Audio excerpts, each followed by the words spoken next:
jadi petugas partai. Satu lagi sekarang bukan, muncul lagi kan pelawan rakyat.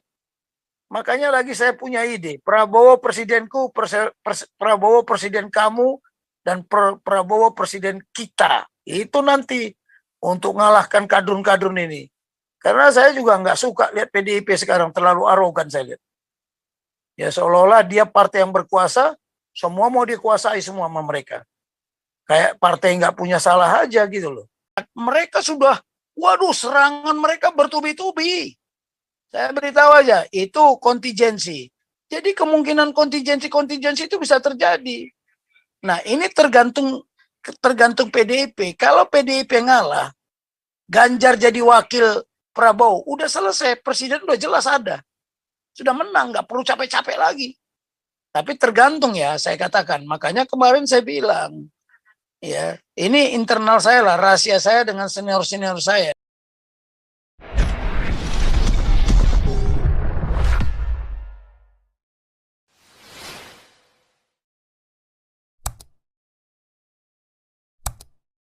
Pak Paul. Betul ya. Betul. Pak Paul, Pak Tobing Ya. sudah hadir. Lanjut. Halo. Ya, Pak Tobing. Wah, Saya begitu dengar Pancasila, langsung hati saya terbangun. Ya. Jadi Raja Uti, saya koreksi ya, bukan Hari Kesaktian Pancasila hari ini. 1 Oktober. Hari lahirnya Pancasila, sorry Pak. Salah. Makanya. Hari lahirnya Pancasila. Dan bukan juga hari lahirnya Pancasila. Tetapi kita tahunya itu Pak Tobing, dari sekolah diajarinya hari lahirnya Pancasila. Itulah yang sudah di framing. Kalau kami di TNI nggak percaya itu. Baru hari gagasan Pancasila. Karena ini makanya hati-hati kita di framing. Nah, itu ya, hari gagasannya baru hari usulan Pancasila. Karena isi Pancasila yang di 1 Juni itu tidak sama dengan hari Pancasila yang sekarang. Dan tidak sama juga yang disampaikan oleh Bung Karno di PBB. Nah, ketika hari gagasan Pancasila ini, ketuhanan itu ditaruh di bawah. Tapi ketika Bung Karno pidato di PBB udah lain, believe in God. Nah ini sebelum Indonesia merdeka, makanya jadi polemik. Ya datang orang kilapa itu bilang apa? Ini gagasannya PKI. Hati-hati loh. Nah yang begini-begini nih kita konflik karena konflik paradigma. Jadi Pancasila mana yang mau dipakai? Baru gagasan, saya usulkan. Belum, bukan hari lahirnya Pancasila. Nah, baru usulan nama Pancasila. Belum lahir Pancasila, sedangkan kita belum merdeka kok. Makanya kemarin Raja Uti nggak ikut soalnya waktu saya jelaskan Pancasila yang kemarin itu. Karena yang disampaikan Pak Ponto ya itu 1 Juni itu dia tidak melihat waktu pidatonya Bung Karno. Ya kan begitu kita tayangkan bingung seluruh apa, karena sampai siswa-siswa SMA itu juga tanya ke saya, yang benar di mana Pak Jenderal? Loh kamu jangan dengarkan itu baru usulan. Nah hari lahirnya Pancasila ini baru dideklar sejak zaman pemerintahan Jokowi. Sejak dulu juga nggak pernah, makanya jadi masalah. Loh ini paradigma baru ini. Loh iya, makanya saya bilang hati-hati. Loh, nggak ada. Zaman Pak Harto dulu nggak ada hari lahirnya Pancasila, nggak ada. Hari kesaktian. Nah, tapi hari kesaktian Pancasila ini justru mau dihancurkan gitu loh. Karena peristiwa 1 Oktober itu adalah peristiwa hari di mana para jenderal itu dibunuh 13 PKI.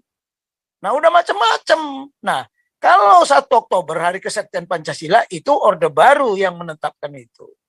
Dan itulah banyak kadrun-kadrun yang tidak boleh filmnya diputar, ininya lah apa segala macam, kan begitu. Memang kita nggak berhenti kita konflik paradigma gitu loh. Saya ini jadi terbangun itu ya saya tadi malam tidur jam 3 Pak Paul. Ya. Nah, baru aja saya bangun tidur, kepala saya sakit karena 2 malam saya tidurnya larut malam kan gitu. Pagi-pagi saya harus bangun, nggak bisa enggak, tetap jam 5 bangun. Cuman hari ini aja saya tadi bangun juga pagi, tapi saya udah nggak kuat kepala saya, tidur lagi saya. Ya kan, baru saya bangun ini, baru bangun saya, baru makan lagi. Sambil dengar-dengar ini apa yang dibicarakan nih, wah, baru selesai makan, ini piringnya masih ada di sini. Loh, kok Raja Uti ngomong Pancasila, salah lagi. Jadi jangan nanti kita apa? Jadi hari lahirnya Pancasila itu zaman pemerintahan Jokowi lah baru diresmikan. Ya. Makanya jadi polemik di Lemhanas pun juga begitu. Apakah 1 Juni itu lahirnya Pancasila? Nah, yang mana yang benar? Apakah yang 18 Agustus? Nah, tapi kalau pidato Bung Karno di PBB, kan dia jelas itu. We have 5 principle. We call it Pancasila. We attach in our constitution. Nah, ini sekarang rame, makanya hati-hati kita ngomong Pancasila. Kalau kita tidak detail, kita jadi bumerang. Saya kalau tadi nggak ada yang ngomong Pancasila, saya barusan aja makan selesai, terus saya coba buka apa yang dibicarakan di Jumpa Lujang mungkin hari ini ada nggak ya? Tahu-tahu ada. Saya buka terus Raja Uti ngomong Pancasila, Hari Kesaktian Pancasila. Saya sorry ya, saya koreksi, nanti kita jangan jadi ketahuan orang gitu loh. Maaf, saya maaf ya. Jadi ini jadi polemik di TNI itu nggak percaya itu hari lahirnya Pancasila.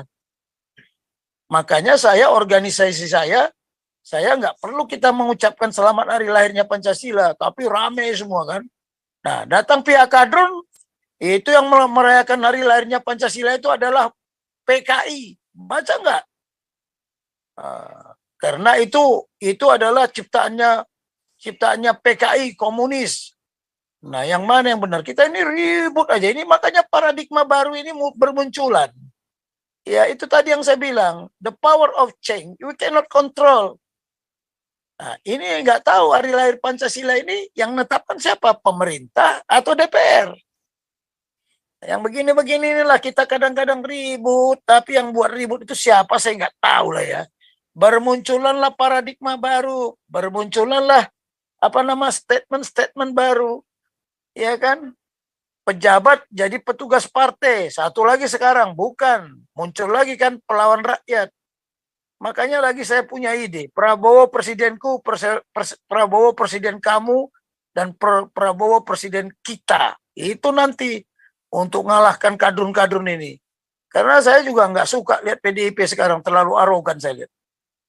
Ya seolah-olah dia partai yang berkuasa, semua mau dikuasai semua sama mereka. Kayak partai nggak punya salah aja gitu loh. Jadi memang kita ini berat ya. Saya sendiri berat saya ini. Ya berat. Bagi saya ini 2024 ini taruhan. Jadi saya lagi mau membuat suatu rencana yang namanya rencana tindakan menghadapi kontingensi. Memang Pak Santi Amer sudah bilang bersiap-siaplah. Karena bisa terjadi kemungkinan kontingensi. Dengan peranggapan. Makanya kalau rencana itu peranggapan. Peranggapan pertama apa? Lihat aja indikasinya. Udah jelas. 2024 adalah pertaruhan bagi khilafah.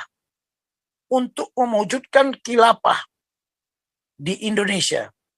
Kemarin Gajah Mada sudah mengutak-ngutik masalah Mojopahit. Ya di Mojopahit itu, hancurnya Mojopahit itu bukankah gara-gara khilafah? Tolong. Ya, tapi saya monitor aja. Makanya di Mojopahit itu ada dulu namanya kewaspadaan, kitab kewaspadaan. Tapi Raja Mojopahit, ya namanya raja terakhir itu Brawijaya itu keras kepala orangnya. Ya kan? Nah ini kita harus ungkap memang itu, tetapi Cak Nun malah bilang, oh Mojopahit bukan gara-gara Islam. Nah kita harus mengikuti perkembangan ya, bagaimana mereka mengolah, menutupi sejarah. Nggak bisa kita bongkar gitu ya, bongkar. Makanya ada Sabdo Palon. Siapa itu Sabdo Palon? Sabdo Palon itu adalah penasihatnya Raja Brawijaya, tapi dia nggak mau dengar. Nah yang begini-beginilah hancurnya Mojopahit itu gara-gara nila setitik kan, gara-gara ratunya. Si Dewi apa namanya itu, ya, yang kebetulan dia Muslim dari negeri Campa. Nah, yang begini-begini kita harus waspadai. Makanya hati-hati kita ini. Saya kadang-kadang ngomong Pancasila itu ya susah juga ya. Susah-susah apa? Susah-susah. Gampang-gampang susah lah. Tetapi orang tidak mau mendalami. Itulah hancurnya kita. 25 tahun nih nggak pernah diomongin. Satu generasi. Saya kemarin waktu di SMA Taruna itu, waduh, adik-adik itu nggak ngerti semua sama sekali. Nah, sementara ini sudah berapa persen? Kemarin saya dikirim oleh data. Ya kemarin juga saya tayangkan kan. Berapa persen? Hampir 83% anak-anak SMA itu ya tidak setuju dengan Pancasila. Mereka siap jihad membela agama. Ini kan udah gila ini. 83% cobalah. Makanya saya sama senior saya, Mas ini jangan gelombang 1 nanti hilang. Gelombang 2 terus. 3, nggak apa-apa lah. Saya tinggal di Magelang juga untuk itu nggak apa-apa. Sampai saya bilang sama dia, nah yang saya tanyakan sama beliau, apakah bisa ormas digembleng? Karena ormas ini kan ada di berbagai provinsi yang bisa merakyat. Apalagi anggota DPR. Jadi sekarang Lemhanas itu juga mendapatkan tugas. Ya, ini dapat tugas itu si Andi Wijayanto itu gubernur Lemhanas. Perintah dari Jokowi bagaimana semua paskibraka, ya semua paskibraka yang ada di daerah nanti 17 Agustus mereka sudah ditatar tentang Pancasila. Cuman saya tidak tahu bagaimana mereka menatarnya, apa yang ditatarkan, apa yang disampaikan gitu kepada mereka. Ini memang pekerjaan rumit ini. Terus yang kedua, Lemhanas itu dapat tugas saya lihat, geopolitik. Ya, geopolitik. Terus bagaimana membangkitkan kembali semangat juang. Kemudian geopolitik ketahanan nasional, wawasan Nusantara. Itu mereka, ya saya nggak pernah dipakai sama mereka. Ya, saya malah mengundurkan diri dari IKAL 2020 kemarin kan, karena udah terlalu capek lah 13 tahun mendampingi di sana. Ya, saya kira Pak Santemer tahu kok.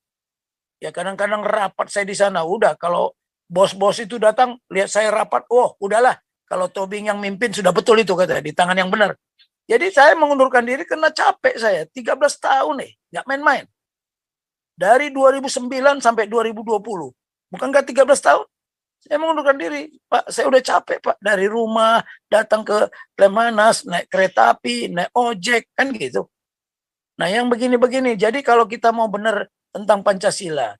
Lah tadi ada 2 ormas, saya katakan ada 2 ormas mau menghadap ke rumah.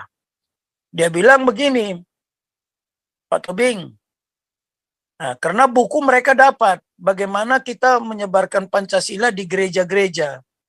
Saya bilang, itu bukan kewenangan saya, tanya PGI, mau nggak PGI?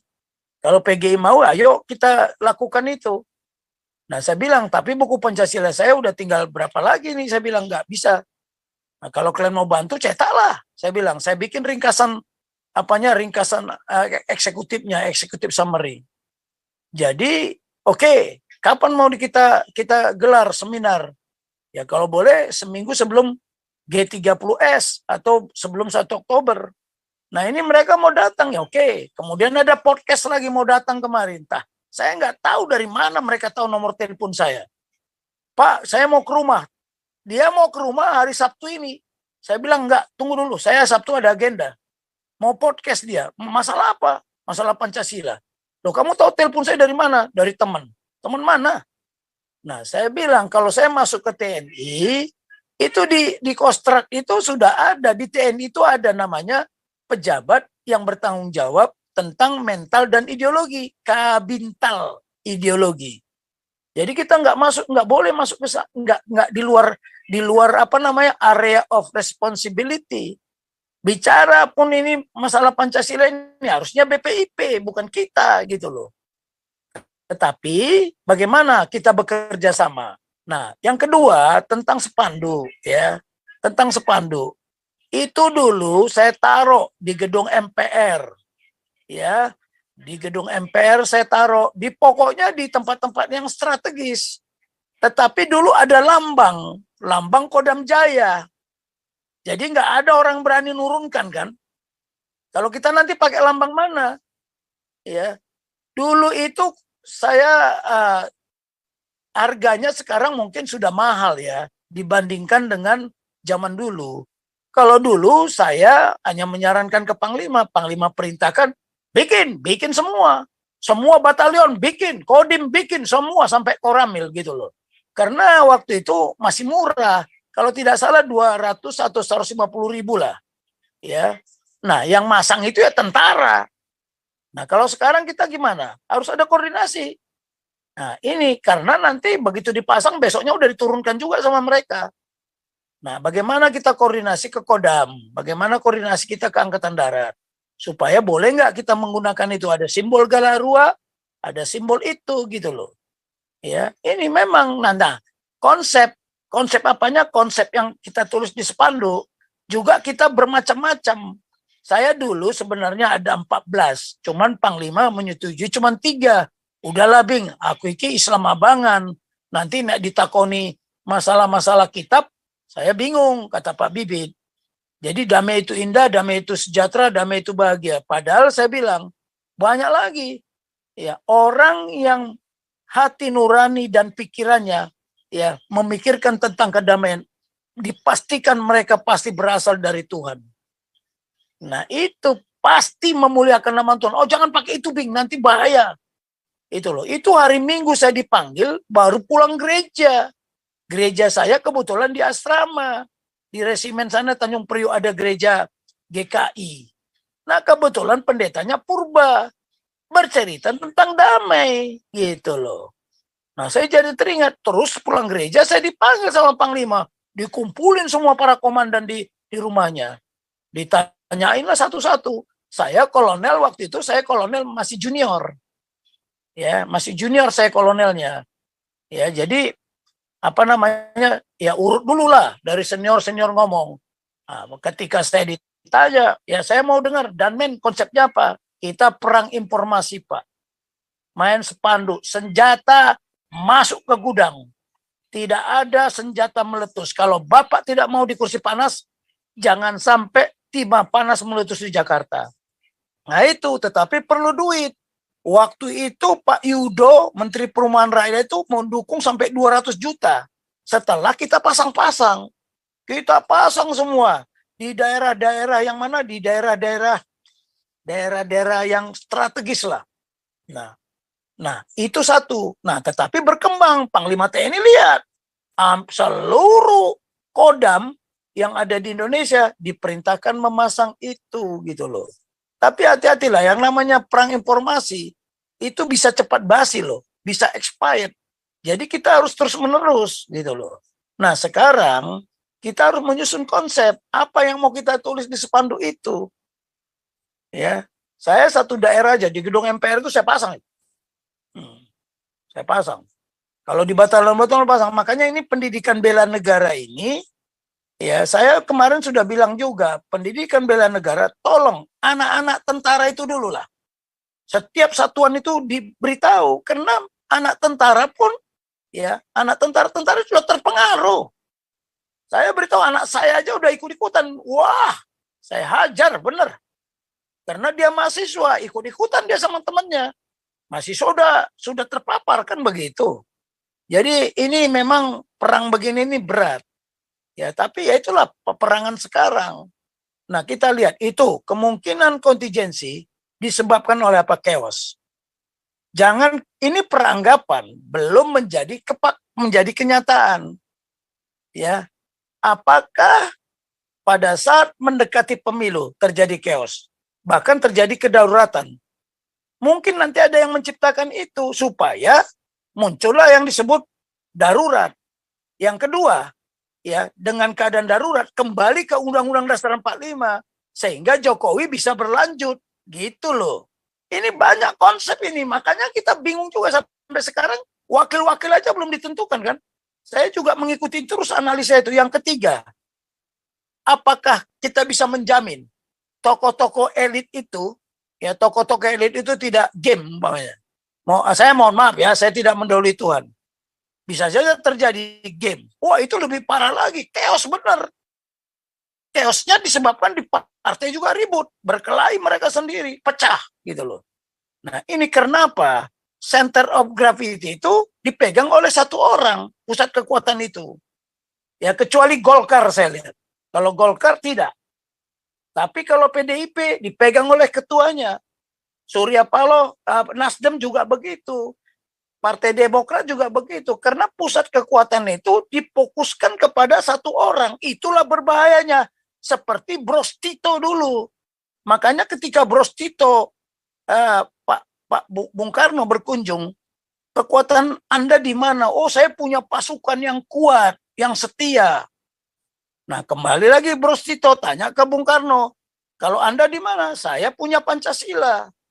Nah, ya itu tadi lah. Jadi kita ini begini nih harus kita gaungkan. Bagaimana? Itu kata-katanya juga harus menarik loh. Saya dulu bilang damai itu indah, damai itu bahagia, damai itu sejahtera. Tapi dijabarkan.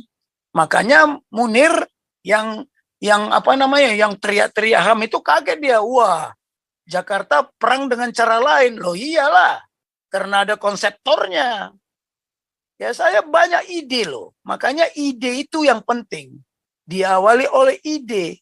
Bible juga mengajarkan, in the beginning was the word. The word was with the word was with God. The word was God. Tapi kalau kita ini apa? Makanya semua itu ide dimulai dari kata. Ketika Tuhan menciptakan manusia, marilah kita ciptakan manusia segambar dan serupa. Itulah ide. Diucapkan melalui kata, tapi dilogoskan. Dibuatlah dari debu tanah, dipegang sama Tuhan, diembuskanlah napasnya. Sama dengan ini sebenarnya, itulah logika. Atau sublimasi, itulah abstraksi. Jadi saya menyampaikan itu dulu. Ini ada perwira saya kebetulan sudah jenderal sekarang. Dia yang saya suruh buat, Rus, bikin. Nah, tahu-tahu saya sudah duluan. Panglima datang berkunjung. Ya sekaligus bertanya, saya udah duluan bikin 14 macam tulisan itu. Ya kan, yang tidak suka dengan damai berarti dari ini berarti turunan setan. Sampai begitu. Karena Tuhan tak ingin kita ini tidak seperti itu. Sampai begitu. Tapi Pak Bibit waktu itu udahlah 3 Bing. Oke, nanti bingung. Nah sekarang kita sudah mendesain itu enggak. Nah, ini. Dan itu perlu dana. Saya beritahu perlu dana ya. Perlu orang yang menjaga. Nah ini coba. Bisakah kita mendekat ke Pak Dudung? Karena dia kemarin nurunin bendera si Habib Rizik itu kan. Tapi kalau ini kan kita tidak pamer orang. Ya, kita pamer dengan kata-kata. Ide gitu loh. Nah, saya kira tentara pun ya, namanya Pak Dudung sama Panglima semua saya tahu lah. Mereka nggak suka khilafah. Nggak suka. Tetapi sebagian besar udah terpapar gitu loh. Makanya nanti ini kerjanya berat, harus koordinasi. Ya nggak sembarangan. Ya, makanya bisa nggak kita minta lambang di situ lambang Kodam Jaya, lambang apa. Nah, kemarin kebetulan Pangdam 3 Siliwangi si Kunto udah bilang, hati-hati jangan sampai pemilu tidak jurdil. Dia sudah mengeluarkan statement. Nah, Pak Tri juga sudah mengeluarkan statement. Saya belum pernah lihat Pak Tri marah-marah itu di lingkungan TNI. Ini kok TNI diam saja. Gitu loh. Nah yang begini-beginilah. Makanya tadi saya juga dihubungi 2 organisasi. Saya bilang ya silakan aja kalau mau datang. Saya bilang begitu. Ya, silakan mau datang. Kita mau mengadakan seminar Pancasila Pak. Ya silakan. Tapi saya jujur aja saya bilang. Saya nggak punya kemampuan kalau di bidang finansial. Karena contoh. Dia bilang, di mana nanti mau seminar? Mau di MPR? Ayo. Oke, Pak, nanti kita menghadap Pak Bangsud katanya. Oke. Bambang Susatyo, Ketua MPR. Oke, saya nggak masalah. Terus siapa kenutnya? Saya bilang kalau boleh Pak Tri. Ya, sekaligus dia orang BPIP. Tapi kita harus koordinasi karena ini bidangnya Badan Pembina Ideologi Pancasila ini wewenang mereka, area of responsibility-nya. Kalau kita ini hanya menggaungkan, menggenderangkan nilai-nilai Pancasila. Bagaimana bisa sampai ke TK, bagaimana sampai ke sekolah-sekolah. Tetapi kita harus bergandeng tangan gitu loh. organisasi yang saya pimpin, yang namanya Satria Setia Kita Pancasila, sudah menghadap ke BPIP, tapi kelihatannya ditolak gitu loh. Akhirnya mereka kecewa. Dan saya bilang, kalian pergi ke sana nggak ngomong sama saya sih, saya bilang. Di sana ada Dr. Sobri yang bagian pengkajian. Saya pernah diajak ke sana. Pak Tobing, mampirlah ke BPIP. Banyak yang kita mau diskusikan. Nah, waktu itu ya kita lagi buat buku itu yang belum selesai gitu loh. Nah, tapi mereka lagi buat buku. Saya dikasih buku buatan mereka ada di rumah. Tapi saya lihat nggak tembus ke jantung-jantungnya Pancasila. Jadi mohon maaf ya, saya bukan apa, karena tadi saya baru bangun makan. Oh, coba-coba buka ini, apakah Pak Paul buka ini enggak ya, buka Zoom. Saya buka-buka, wah, Raja Uti masuk bicara Pancasila. Waduh, ini saya harus komentar nih, saya bilang sama istri saya, karena saya baru dibangunkan istri saya. Makan-makan, nasinya udah dingin, belum makan-makan katanya gitu. Karena saya kecapean, jujur aja. Jadi itulah Pak Paul ya, inilah konsep kita. Nah, sekarang dananya dari mana gitu loh. Saya nggak tahu ya, saya masuk tadi begitu Raja Uti ngomong, saya masuk. Jadi ini kan perlu, dan perlu koordinasi. Karena wilayah-wilayah di Jakarta itu sudah diduduki dan dikuasai oleh PKS. PKS itu pusat kekuatannya ada di Jakarta. Ya, ada di Jakarta. Makanya dulu waktu Ahok dicalonkan gubernur, mereka bilang apa? Rebut kembali ibu kota. Itu komentar mereka. Pakailah politik identitas. Ya, kalau saudara Muslim kita nggak milih, mayatnya tidak boleh dimandikan dan dikuburkan gitu loh. Sampai begitu. Nah, sekarang bagaimana kita mendekati Pangdam? Bagaimana kita mendekati ya Kasat sampai begitu? Ini mampatkan. Karena ini mendekati 2024. Mereka sudah, waduh, serangan mereka bertubi-tubi. Saya beritahu aja, itu kontingensi. Jadi kemungkinan kontingensi itu bisa terjadi. Nah, ini tergantung PDIP. Kalau PDIP ngalah, Ganjar jadi wakil Prabowo, udah selesai. Presiden udah jelas ada. Sudah menang, nggak perlu capek-capek lagi. Tapi tergantung ya, saya katakan. Makanya kemarin saya bilang, ya, ini internal saya lah, rahasia saya dengan senior-senior saya. Ya. Tetapi senior-senior saya purnawirawan juga terbagi 3. Ada yang ke Anies, ada yang ke Ganjar, ada yang ke Prabowo. Tapi saya juga heran kemarin, senior-senior saya waktu dikumpulkan, ya mantan Kasat aja Pak Bagio ngomong, Prabowo presiden kita. Yang dulunya Pak Agung, Pak Endro, ya saya belum lihat komentarnya Pak Luhut. Mereka sudah kelihatannya mengarah ke mendukung Prabowo gitu loh ya. Ini karena dalam keadaan chaos begini, kita juga berpikir hanya tentara yang mengerti Situpa. Hanya tentara yang mengerti Situpa. Dan hanya tentara yang bisa, yang komando dan kendali itu bisa secara hierarkis dari atas turun ke bawah. Nah, ini yang penting, karena komando dan kendali itu yang paling penting. Semua kita tahu komando kendalinya nggak berjalan dengan baik, ya selesai.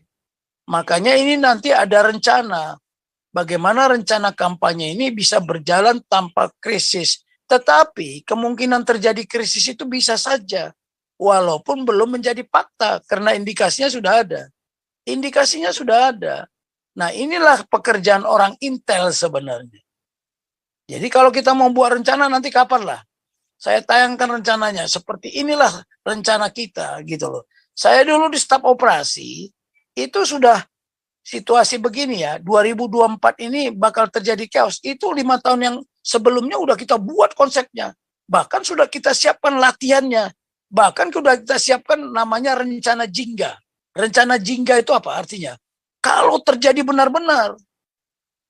Nah, kalau terjadi benar-benar, nyatakan rencana ini menjadi perintah.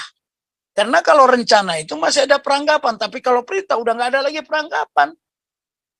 Tancap gas itu. Nah, saya nggak tahu ya mereka udah latihan apa tidak. Dulu pasukan-pasukan kita, ya saya sendiri mantan komandan lapangan yang melindungi MPR dulu itu lengkap dengan pasukan PHH. lengkap dengan baretnya. Tetapi kalau sekarang TNI Angkatan Darat sudah tidak pernah lagi latihan PH.